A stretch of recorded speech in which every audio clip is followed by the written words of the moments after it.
এই চারটে ভাগে ভাগ করে থাকি আমরা পর্বতকে। বুঝতে পারলে ব্যাপারটা? তাহলে পর্বতের চারটে ভাগ কী কী বললাম? ভঙ্গিল পর্বত বা ভাঁজ পর্বত, স্তূপ পর্বত, আগ্নেয় পর্বত বা সঞ্চয়িত পর্বত, ক্ষয়জাত পর্বত এবং বা অবশিষ্ট পর্বত। তো এই চারটে পার্ট থেকে আমরা এক কাজ করি, ভঙ্গিল পর্বত একটু বড়ো, কারণ ভঙ্গিল পর্বতের উত্থানের বিভিন্ন রকম পর্ব আছে, সেগুলো আমাদেরকে পড়তে হবে। আর স্তূপ পর্বত, আগ্নেয় পর্বত, ক্ষয়জাত পর্বত এটা আমরা আলাদা একটা ক্লাসে পড়বো, ঠিক আছে? তাহলে এটা আমরা আজকে এটা পড়ি, ভঙ্গিল পর্বত সম্পর্কে, স্তূপ পর্বত, আগ্নেয় পর্বতটা আমি পরের দিন পড়বো, ঠিক আছে? তো চলো দেখো, ভঙ্গিল পর্বত, ভঙ্গিল বা এটা বলছে ভাঁজ, ঠিক আছে? এই যে ভাঁজ, অর্থাৎ ভাঁজকে আমরা ইংরেজিতে কী বলে থাকি? ফোল্ড। হ্যাঁ, একটু ফোল্ড করে দাও বা ভাঁজ করে দাও। এই যে ভঙ্গিল পর্বত বা ভাঁজ, এই ভাঁজ পর্বত সম্পর্কে আমরা একটু আজকে আলোচনা করবো। বলছে ভঙ্গিল পর্বত, আমরা যা হচ্ছে ভঙ্গিল পর্বত সম্পর্কে আলোচনা করবো। তাহলে বললাম পর্বতের উৎপত্তি বা বৈশিষ্ট্য অনুসারে আমরা পর্বতকে চারটে ভাগে ভাগ করি, তার মধ্যে ভঙ্গিল পর্বত সম্পর্কে আমরা আজকে আলোচনা করবো। দেখো ভঙ্গিল পর্বত কী বলছে না, যে পর্বতগুলো মূলত গিরিজনিক প্রক্রিয়া তৈরি হয়ে থাকে, এই সমস্ত পর্বতটা গিরিজনিক প্রক্রিয়া তৈরি হয়ে থাকে। তো দেখো কী বলছে, আমাদের যে বিভিন্ন রকম যে পাললিক শিলা আছে, সেই পাললিক শিলাযুক্ত অঞ্চলে গিরিজনিক প্রক্রিয়া যখন ভূপৃষ্ঠ পরিমাণ চাপ তৈরি হয়, চাপের ফলে যখন আমাদের পাললিক শিলা বা নরম শিলা ভাঁজ খেয়ে গিয়ে যে পর্বত তৈরি করে, ধরো আজকে আমাদের একটা এরকম শিলাখণ্ড আছে, এবং শিলাখণ্ডকে দেখা যাচ্ছে কি অনুভূমিকভাবে চাপ তৈরি হচ্ছে। যেটা তোমাদেরকে আগের দিন ক্লাসে পড়েছিলাম যে গিরিজনিক আলোড়ন, কি বলেছিলাম যে অনুভূমিকভাবে আমাদের ভূপৃষ্ঠ উপরে যখন কোনো বল কাজ করবে, যখন দুদিক থেকে চাপ তৈরি করা হবে, চাপ তৈরি করার ফলে তখন এই শিলাটাতে কী হবে না, চাপ সহ্য করতে না পেরে ভাঁজ প্রাপ্ত হবে বা মানে ভাঁজ খেয়ে যাবে, ফোল্ডেড হবে। এটা তখন কী হবে, ভাঁজ খেয়ে গিয়ে তখন সংকুচিত হয়ে এরকম এরকম এরকম এরকম একটা জিনিস তৈরি করবে। এই যে পৃথিবীটা, আমাদের ভূপৃষ্ঠের যে উপরের অংশটা বা ভূপৃষ্ঠের বা পৃথিবীষ্ঠের কোনো একটা ছোট্ট অংশ যদি এরকম চাপ খেয়ে গিয়ে এরকম ভাঁজ খেয়ে যদি এরকম একটা পর্বত তৈরি করে, তাকে আমরা বলবো কি ভঙ্গিল পর্বত বা ভাঁজ পর্বত। তাহলে কী বললাম সংজ্ঞাটা? তাহলে ফাইনালি বলতে হবে যে গিরিজনিক প্রক্রিয়ায় ভূপৃষ্ঠের উপরিভাগে কোনো নরম পাললিক শিলার উপরে কোনো রকমভাবে যদি কোনো চাপ তৈরি হয়, চাপের ফলে সেই শিলামণ্ডল বা সেই নরম শিলা ভাঁজপ্রাপ্ত বা মানে ফোল্ডেড হয়ে গিয়ে বা ভাঁজপ্রাপ্ত হয়ে গিয়ে যে আমাদের যে ভূমিটা তৈরি করবে, তাকে আমরা বলবো কি ভঙ্গিল পর্বত। আমাদের পৃথিবীতে ভঙ্গিল পর্বত প্রচুর উদাহরণ আছে। ভঙ্গিল পর্বত যেগুলো আমাদের, যেমন আমাদের কাছে অবস্থিত যে হিমালয় পর্বতাঞ্চল, সেটা সব থেকে একদম ভঙ্গিল পর্বত, নবীন ভঙ্গিল। বা আমাদের দেশের আরাবল্লী পর্বত, এটা এক ধরনের ভঙ্গিল পর্বতের উদাহরণ। তাহলে তোমাদের বলতে পারো আল্পস পর্বত, রকি পর্বত, তোমার হচ্ছে আন্দিজ পর্বত, ওদিকে গ্রেট ডিভাইডিং রেঞ্জ, অর্থাৎ আমাদের অস্ট্রেলিয়া মহাদেশের যে পূর্ব দিকে অবস্থিত, সেটা সব কিন্তু আমাদের মোটামুটি এগুলো বিভিন্ন রকম ভঙ্গিল পর্বতের উদাহরণ। বোঝা গেল তো? কারণ এগুলো সবকটাই কিন্তু ভাঁজকে তৈরি হয়েছে। কোন পর্বতটা কীভাবে ভাঁজকে তৈরি হয়েছে সেগুলো সম্পর্কে আমরা আলোচনা করব, ঠিক আছে? তাহলে আমরা কী কী বললাম? হিমালয় পর্বত অঞ্চল, যেটা আমাদের এশিয়া মহাদেশের মধ্যভাগে অবস্থিত, অর্থাৎ ভারতবর্ষের উত্তর দিকে অবস্থিত হিমালয় পর্বত অঞ্চল। বা ধরো তোমাদের হচ্ছে কি উত্তর আমেরিকা মহাদেশের যে পশ্চিম প্রান্তে রকি পার্বত্য অঞ্চল, দক্ষিণ আমেরিকা মহাদেশের পশ্চিম প্রান্তে আন্দিজ পার্বত্য অঞ্চল, আর ইউরোপের মাঝখানে অবস্থিত আল্পস পর্বত, দক্ষিণ দিকটাতে, দক্ষিণ মধ্যভাগটাতে আল্পস পর্বত আছে, তাই তো? তাহলে অস্ট্রেলিয়ার বললাম গ্রেট ডিভাইডিং রেঞ্জ, সব কিন্তু এক এক ধরনের কিন্তু ভঙ্গিল পর্বত। বুঝতে পারলে? তো এই যে ভঙ্গিল পর্বতগুলো, কী করা হয়, ভঙ্গিল পর্বতগুলোকে তাদের বয়স অনুযায়ী আমরা দুভাগে ভাগ করে থাকি। এই ভঙ্গিল পর্বতগুলোকে তাদের বয়স অনুযায়ী আমরা দুভাগে ভাগ করে থাকি। কি কি? একটাকে আমরা বললাম প্রাচীন ভঙ্গিল, আরেকটাকে আমরা বললাম নবীন ভঙ্গিল। প্রাচীন ভঙ্গিল এবং নবীন ভঙ্গিল, ধরো আজ থেকে প্রায় ধরো তোমার 25-30 কোটি বছর আগে যে সমস্ত পর্বতগুলো তৈরি হয়েছে, যেগুলো মোটামুটি এখন আর তাদের উত্থান কার্য হয় না, অনেকটাই পুরনো হয়ে গেছে, অনেকটা স্টেবল হয়ে গেছে, তারা স্থিতাবস্থার মধ্যে আছে। এবং শুধু তাই নয়, বহির্জাত বিভিন্ন প্রক্রিয়া দ্বারা সেগুলো অলরেডি ক্ষয়প্রাপ্ত শুরু হয়ে গেছে, ক্ষয়তে শুরু করে দিয়েছে। তাদের আর উত্থান কার্য হয় না, বরঞ্চ তারা আরও মানে তাদের উচ্চতা আরও ক্রমশ হ্রাস পাচ্ছে। এই ধরনের পর্বতকে আমরা বলে থাকি কি প্রাচীন ভঙ্গিল পর্বত। যেমন কী কী আছে আমাদের ভারতবর্ষের আরাবল্লী পর্বত, অ্যাপেলেসিয়ান পর্বত আছে আমাদের এতে, ঠিক আছে? তারপরে তোমার হচ্ছে কি স্ক্যান্ডিনেভিয়ান পর্বত, গ্রেট ডিভাইডিং রেঞ্জ, এগুলো সব কিন্তু আমাদের এই প্রাচীন ভঙ্গিল পর্বতের উদাহরণ। আর নবীন ভঙ্গিল পর্বতগুলো মোটামুটি 6-7 কোটি বছর আগে তৈরি হয়েছে এমন কোনো পর্বতগুলো, ঠিক আছে? যেমন কি সেই সমস্ত পর্বতগুলোকে আমরা নবীন ভঙ্গিল পর্বত বলি। যেমন আমাদের আল্পস পর্বত, হিমালয় পর্বত, তোমার হচ্ছে কি রকি পর্বত, আন্দিজ পর্বত, সমস্ত কিছু কিন্তু এই নবীন ভঙ্গিল পর্বতের উদাহরণ। তো চলো, এই ভঙ্গিল পর্বত তৈরি হতে গেলে আমাদের মেনলি দুটো জিনিস আমরা দেখতে পাই, দুটো তত্ত্বকে আমরা সামনে আনতে পারি, বা কীভাবে দুটো তৈরি হয় সেই দুটো তত্ত্বের ভিত্তিতে আমরা ভঙ্গিল পর্বতের উত্থানটাকে আমরা আলোচনা করব। ভঙ্গিল পর্বতের উত্থানকে বা উত্থান পর্বকে আমরা মোটামুটি দুটো ভাগে ভাগ করেছি। একটা তোমার বলা হচ্ছে পাঁচ সংস্থান তত্ত্ব, একটা তোমার হচ্ছে মৈখাত তত্ত্ব। কী বলছি? একটাকে বলছে পাঁচ সংস্থান তত্ত্ব, একটা হচ্ছে মৈখাত তত্ত্ব, ঠিক আছে? পাঁচ সংস্থান তত্ত্বটা মানে কি? পাতের চলাচল। তোমরা যখন ক্লাস 8-এ পড়েছিলে, পাত পড়েছিল তোমরা, তাই না? যে আমাদের পৃথিবীপৃষ্ঠ কতগুলো পাতের সংস্পর্শে কতগুলো পাতের দ্বারা তৈরি হয়েছে, এটাতে পড়েছিলে যে পৃথিবীর অভ্যন্তরভাগে যে অ্যাস্তনোস্ফিয়ার স্তরটা আছে, সেই অ্যাস্তনোস্ফিয়ার স্তর অর্থাৎ আমাদের পৃথিবীর অভ্যন্তরভাগে যদি আমরা একটা অ্যাস্তনোস্ফিয়ার স্তর দেখি, এবং পাতের উপরে আমাদের সাগর, মহাসাগর, সমস্ত মহাদেশ, বিভিন্ন দেশ, এগুলো সব গঠিত আছে। তো সেই সমস্ত পাতগুলো যে দেখতে পাচ্ছি, সেই পাতগুলো যদি চলে, তারা কী হবে, একে অপরের দিকে গেলে তারা ধাক্কা খেয়ে সেখানে ভঙ্গিল পর্বত তৈরি হতে পারে, বা সরে গিয়ে ভঙ্গিল পর্বত তৈরি হতে পারে, এরকম আমরা দেখতে পাই। সরে গিয়ে ভঙ্গিল পর্বত অতটা হয় না, তো মানে কাছাকাছি এসে যেটা করে অভিসারী পাতের চলন বলে থাকি। এই পাত সংস্থান তত্ত্ব সম্পর্কে দু একটা কথা বলি তোমাদের। এই যে পাত শব্দটি প্রথম ব্যবহার করেছিলেন কে, না জেটি উইলসন 65 খ্রিস্টাব্দে, জেটি উইলসন। তো পরবর্তীকালে আরও বিভিন্ন রকম, তাহলে তোমাদের প্রশ্ন পড়ে প্লেট বা পাত শব্দটি প্রথম ব্যবহার করেছিলেন কে, জেটি উইলসন।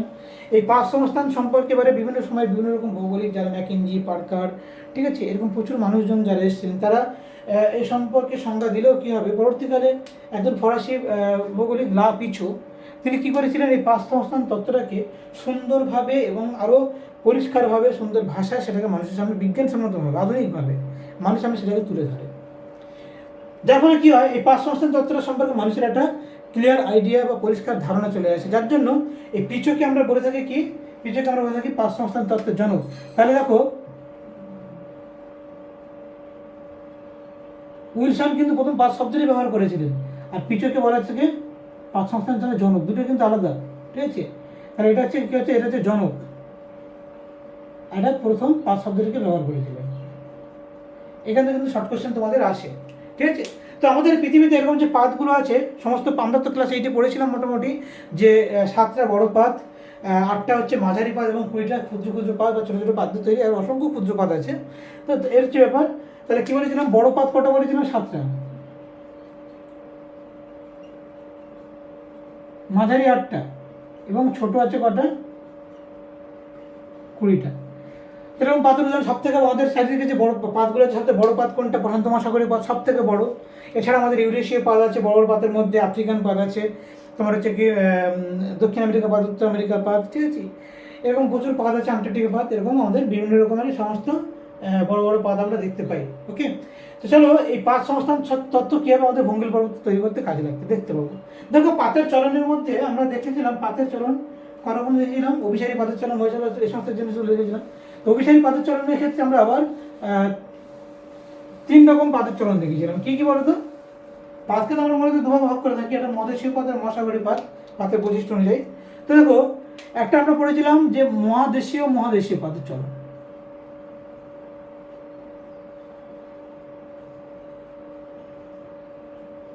মহাদেশীয় পাত যদি একেবারের দিকে এগিয়ে আসে, তাহলে দেখতে পাবো কি সেখানটায় একটা পাতের উপরে একটা পাত উঠে যাবে, অভিসারে যখন আসবে পাতে উঠে যাবে, সেখানে পলিটা সঞ্চিত ছিল, সে পলিটা কী হবে না, পলিটা ধাক্কা খেয়ে গিয়ে সংকুচিত হয়ে তোমার মোটামুটি এই ভঙ্গিল পর্বত তৈরি করবে। মহাদেশীয় পাতের সংস্পর্শে বা আমাদের সংঘর্ষে কোন এটা তৈরি হয়েছে বলতে পারি, তোমাদের এই যে আমাদের ভারতবর্ষের যে আমাদের ভারতবর্ষের উত্তর দিকে যে অস্ট্রেলীয় হিমালয় পর্বতটা দেখতে পাই, সেটা হচ্ছে ইউরেশীয় পাত এবং ইন্দো অস্ট্রেলীয় পাত, দুটোই কিন্তু হচ্ছে তোমার মহাদেশীয় পাত। এই দুটো মহাদেশীয় পাতকে ধাক্কা খেয়েছে, ইউরেশীয় পাত একটা মহাদেশীয় পাত, ইন্দো অস্ট্রেলীয় পাত একটা মহাদেশীয় পাত, ঠিক আছে। দুটো পাত ধাক্কা খেয়ে কী করেছে, এখানটায় আমাদের মোটামুটি তোমার এই হিমালয় পর্বতটাকে তৈরি করেছে। আবার দেখো, মহাসাগরীয় পাত এবং মহাদেশীয় পাত, কি বললাম, মহাসাগরীয় পাত ও মহাদেশীয় পাত।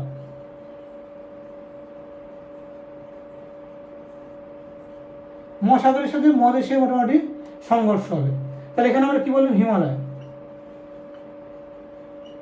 হিমালয় পর্বত মহাদেশীয় পাতের সংঘর্ষ তৈরি হয়েছে। মহাসাগরীয় পাত আর মহাদেশীয় পাতের সংঘর্ষ তৈরি হচ্ছে কে, না তোমাদের যে রকি পার্বত্য অঞ্চল বা রকি পার্বত্য অঞ্চল তৈরি হয়েছে, Andes, Alps, great dividing range, ঠিক আছে। এরকম সমস্ত পাতগুলো আমাদের, এই সমস্ত পর্বতগুলো তৈরি হচ্ছে কিন্তু মহাসাগরীয় এবং মহাদেশীয় পাত। যেমন দেখো, প্রশান্ত মহাসাগরীয় পাতের সাথে আমাদের অস্ট্রেলীয় পাত বলছি, উত্তর আমেরিকা পাত, রকি পার্বত্য অঞ্চল, দক্ষিণ আমেরিকা পাতের সাথে আমার আন্দিজ পর্বত তৈরি হচ্ছে। বা আমাদের দেখবে ইউরেশীয় পাতের সাথে আমাদের হচ্ছে কি আফ্রিকান এটা হচ্ছে তোমার মহাদেশীয় পাত হবে। আর গ্রেট ডিভাইডিং রেঞ্জটা কী হবে, গ্রেট ডিভাইডিং রেঞ্জটা হচ্ছে প্রশান্ত মহাসাগরীয় পাত এবং হচ্ছে তোমার অস্ট্রেলীয় পথ, তার সংঘর্ষে কিন্তু গ্রেট ডিভাইডিং রেঞ্জটা তৈরি হচ্ছে। তাহলে এরকম আমরা দেখতে পাবো যে বিভিন্ন পাতের সংঘর্ষে মোটামুটি আমাদের এরকম বিভিন্ন রকম তৈরি হচ্ছে, ঠিক আছে। তো এর যে এবার তাহলে আমরা বলতে পারি আল্পস পর্বতটাকে আমরা এখানে দিয়ে দেবো মধেশীয় পাতের মধ্যে, কারণ আল্পস পর্বত হচ্ছে তোমার তৈরি হচ্ছে কার ভিত্তিতে বলো, আফ্রিকান পাত এবং হচ্ছে তোমার ইউরেশীয় পাত, ঠিক আছে। তাহলে ওই বন্ধু বুঝতে পারলে কিনা বলো, তাহলে বিভিন্ন প্রকার আমাদের ভঙ্গিল পর্বত তাহলে কীভাবে তৈরি হয় দেখো। একটা পাত, একটা মহাসাগরীয় পাত, একটা মধেশীয় পাত, দুটো যখন একে অপরের দিকে এগিয়ে আসছে, ভালো জিনিসটা বোঝো, দুটো পাত যখন একে অপরের দিকে এগিয়ে আসছে, দুটো পাত একে অপরের দিকে এগিয়ে আসছে, একটা মহাসাগরীয় পাত, এটা একটা মধেশীয় পাত, আস্তে আস্তে এই পাতটা কী হবে, এই তলায় ঢুকে যাবে। এটা ভারী পাত, এই পাতলা এ তারা ঢুকে যাবে, মহাসাগরীয় পাতটা মধেশীয় পাত ধরে ঢুকে গেল কোনো কারণে, ঠিক আছে। মোটামুটি যে পাতটা ভারী সেটা তলা ঢুকে গেলে একটা পাত উপরের দিকে উঠে যাবে। উঠে গেলে কী হবে, এই যে মহাসাগরের তলদেশে যে বিভিন্ন রকম পলিগুলো সঞ্চিত থাকবে, সেই পলির উপরে চাপ তৈরি করবে, সংকুচিত হবে, সংকুচিত হয়ে গিয়ে এখানে মোটামুটি আমাদের পর্বত তৈরি করে দেবে একটা, ঠিক আছে। এটা আমরা এই যে পলি সংকুচিত হয়ে গিয়ে ভাঁজ খেয়ে যে পর্বত তৈরি করছে তাকে আমরা বলছি কি না ভঙ্গিল পর্বত। ক্লিয়ার পর্যন্ত বুঝতে পারলে কিনা বলো। আর একটা যেটা আছে তোমাদের, আচ্ছা এই অঞ্চলে দেখতে পাচ্ছ, এটা আমরা বেলি অফ জোন বলে থাকি এই জায়গাটা, ঠিক আছে। আর একটা জিনিস যেটা আছে সেটা হচ্ছে কি মৈখাত তত্ত্ব, যে মৈখাত তত্ত্ব রেখে প্রথম বার করেছিলেন কোবার, ঠিক আছে। মৈখাত তত্ত্বটা কি, মৈখাত তত্ত্ব হচ্ছে, মৈখাত মানে কি বলে দেখো, আমাদের মহাদেশের অভ্যন্তরভাগে বা কোনো প্রান্ত দেশে বা কোনো সংযোগ স্থলে যে অগভীর আমাদের দেখতে পাবো, একটা অগভীর সমুদ্রপৃষ্ঠ দেখতে পাবো, সেই অগভীর সমুদ্রপৃষ্ঠটাকে আমরা বলে থাকি, অগভীর কোনো জলাশয় বা সমুদ্রকে আমরা বলে থাকি কি মৈখাত। তাহলে এরকম একটা অগভীর মৈখাত দেখতে পাচ্ছি আমরা, দুদিকে ধরো কোনো একটা স্থলভূমি আছে। ঠিক তেমনি আমাদের একটা গুরুত্বপূর্ণ মৈখাত ছিল তেথিস মৈখাত, ঠিক আছে, তার তেথিস সমুদ্র যাকে আমরা বলে থাকি। তার দুদিকে ছিল দুটো উচ্চভূমি, একদিকে ছিল গন্ডানা ল্যান্ড, একদিকে ছিল আঙ্গারা ল্যান্ড। দক্ষিণ দিকে ছিল গন্ডানা ল্যান্ড তেথিস সাগরে এবং উত্তর দিকে ছিল আঙ্গারা ল্যান্ড। বোঝা গেল জিনিসটা তো। এখানে কি হয়, দীর্ঘদিন ধরে বিভিন্ন বৈদ্যুতিক শক্তির দ্বারা ক্ষয়কাজ হতে থাকে, সেই ক্ষয়জাত পদার্থগুলো নুড়িপাথর বালিগুলো সব বিভিন্ন প্রাকৃতিক শক্তির দ্বারা বাহিত হয়েছে, তারা এই সমস্ত সাগরের তলায় পতিত হতে থাকে, অর্থাৎ তেথিস সমুদ্রের তলায় পতিত হচ্ছিল। তাহলে এখানে সব যখন দিনের পর দিন যখন আমার এখানে আমার এই বিভিন্ন রকম পরিরাশি মানে জমতে থাকবে, তাহলে কী দেখতে পাবো না, এখানে পরিরাশি জমতে থাকলে কী হবে, তাহলে এই জায়গাটা ভারী হচ্ছে, এখানে একটা নিম্ন দিকে একটা চাপ তৈরি করবে, নিচের দিকে একটা চাপ তৈরি করবে। ক্লিয়ার পর্যন্ত।